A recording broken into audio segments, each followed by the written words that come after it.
జనగామ జిల్లా పాలకుర్తి మండలంలోని Jesus gospel prayer హాల్లో స్థానిక సేవకురాలు రాష్ట్ర NCC women secretary Rakshitha Evangeline ఆధ్వర్యంలో జిల్లా స్థాయి పాస్టర్ల సమ్మేళనం నిర్వహించారు. కార్యక్రమంలో తెలంగాణ క్రైస్తవ finance corporation chairman Deepak John పాల్గొని మాట్లాడారు. ప్రజల్లోకి దేవుడి యొక్క సువార్తను చెప్పుటకు వెళ్లే ముందు పోలీస్ శాఖకు సమాచారాన్ని ఇచ్చి వెళ్లాలని కోరారు. పాలకుర్తి పాస్టర్స్ అసోసియేషన్ ప్రెసిడెంట్ ఈవి థామస్ గారిని కూడా ఆహ్వానించడం జరిగింది. ఇంతకుముందు మేము జిల్లా కలెక్టర్తోని క్రైస్తవ సమస్యలపైన మీటింగ్స్ పెట్టడం జరిగింది. అందులో మేము సమాధుల కొరకు స్థలమైనా కానీ, క్రైస్తవులకు కమ్యూనిటీ హాల్ అయినా కానీ, క్రైస్తవులకు కాస్ట్ సర్టిఫికెట్స్ అయినా కానీ, క్రైస్తవులపైన జరిగే దాడులైనా కానీ, ప్రైమ్ మినిస్టర్కి సంబంధించిన 15 పాయింట్ ప్రోగ్రామ్ అయినా కానీ ముఖ్యంగా దీనిపైన చర్చించడం జరిగింది. దానికి కలెక్టర్ గారు చాలా అనుకూలంగా స్పందించాడు. ఎక్కడెక్కడైతే సమాధులకు స్థలం కావాలో దాన్ని కేటాయించడం కూడా జరుగుతుందని వారు మాకు మాట ఇవ్వడం జరిగింది.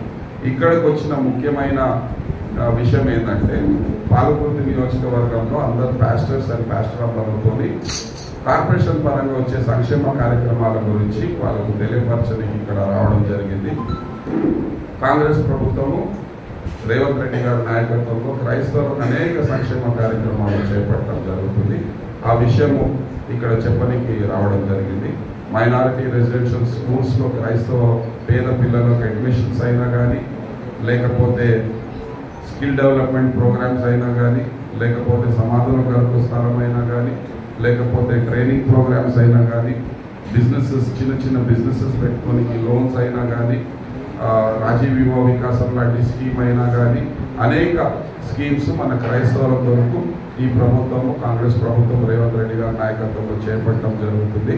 చాలామంది ఇండిపెండెంట్ చర్చెస్ అండ్ పాస్టర్స్ చర్చెస్లో ఈ యొక్క విషయాలు తెలియపరుస్తామని అన్ని నియోజకవర్గాలు, అన్ని జిల్లాలకు తిరుగుకుంటూ పాస్టర్స్ అసోసియేషన్స్తో మాట్లాడుతూ ఈ ప్రభుత్వ పరంగా, కార్పొరేషన్ పరంగా వచ్చే సంక్షేమ కార్యక్రమాల గురించి వీరికి తెలియపరచాలని ఒక ఉద్దేశంతో మేము రావడం జరిగింది. అదే ఇక్కడ చెప్పడం జరిగింది. ప్రభుత్వ పరంగా, కార్పొరేషన్ పరంగా క్రైస్తవులకు వచ్చే సంక్షేమ కార్యక్రమాలు అందరూ వినియోగించుకోవాలని వీళ్ళకు చెప్పడం జరిగింది. సంక్షేమ కార్యక్రమాల గురించి కూడా చెప్పడం జరిగింది. ఇదే ముఖ్య ఉద్దేశం ఇక్కడ రావడానికి.